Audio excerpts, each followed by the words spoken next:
Good evening, everyone. Welcome. I do hope you're having a good day. I'd like to provide you with training today, and our topic for today is leadership takes courage. If you are a leader or you are an aspiring leader, it's important to note that one of the requirements, one of the traits that you must cultivate as a leader is courage. Some people have a little bit more courage than others, but regardless of what amount of courage you have right now, this is something that you can definitely build because as you go through life as a leader, you will come across situations where you require courage. Now, what is courage? Courage really is the ability to control your fear in the face of difficult or dangerous situations. So you might think about danger as maybe a situation with where there's war or something like that, but that's not necessarily the case. Right now, we are facing COVID-19, a pandemic that is worldwide. It's a global pandemic. And if you're leading an organization, you're leading yourself, you're leading your family, you're definitely going to need courage, even at this time, because there are certain decisions that you must make that will require courage because those decisions that you need to make will cause you to feel fearful because you haven't been in this place before. None of us have.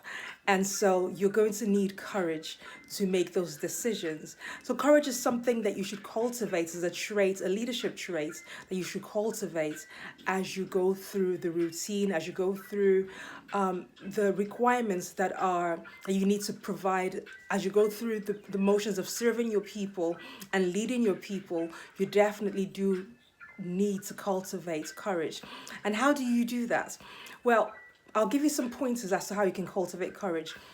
So, courage is not the absence of fear, because we all experience fear, and fear serves different purposes. Some people experience fear and they allow it to paralyze them, but there are others that experience fear. So, you feel the fear and you do it anyway. There's a book out there called Feel the Fear and Do It Anyway. So, everyone experiences fear, and fear can paralyze you, or fear can actually galvanize you and enable you to take action.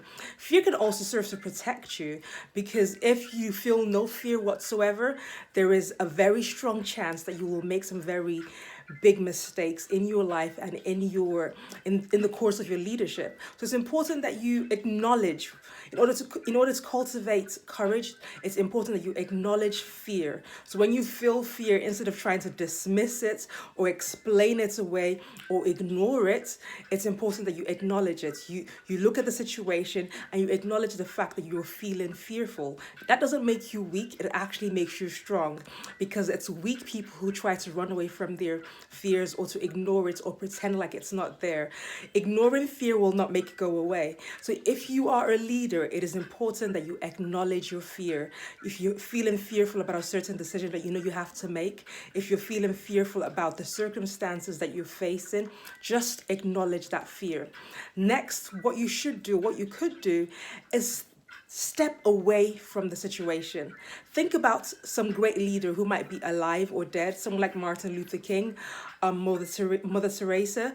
Think about a leader that you admire and try and place yourself in their shoes and imagine that if they were the ones facing your particular set of circumstances right now, what would they do? Step into their mind and just try and visualize and envision what they would do if they were the ones facing your particular set of circumstances. Write it down and then imagine that you are that person, and then go ahead and take that decision and do what you feel that they would do. And so in order to cultivate courage, it's really quite a simple process, and it really does take practice. So practice is that one word. So you acknowledge your fear and you imagine that you're somebody else, somebody that you admire, somebody that you look up to, some other great leader, and then step into the mind of that individual. And when you find out what you feel that they would do, you go ahead and take that step. And so whenever you come across a situation where you feel fearful, then you can actually do what you feel that that leader would do. Courage is important as a leader because as you're leading your people, there are times when you will have to make a decision about what to say, when to say it, and how much to say. If you tell your people everything that you are facing, everything that the organization is facing, you might create a mass fear across the organization. So sometimes it's best as a leader to keep some things to yourself.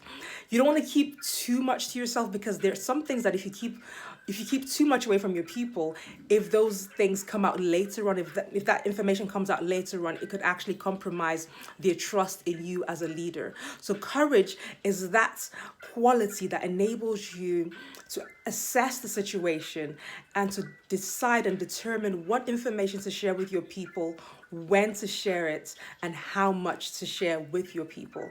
Okay, so it's important that you cultivate courage as a leader. If you don't have that much right now, that's fine, but you can definitely practice. Think about what other great leaders would do, and then you go ahead and do it. And the more you do that, eventually you won't need to turn to other leaders. You will just turn to yourself, and you will make the decision that you need to make. Okay, these are my thoughts for you. Please feel free to share this video with whoever you think needs to hear it. Until next time, from my heart to yours, do take it easy. Bye.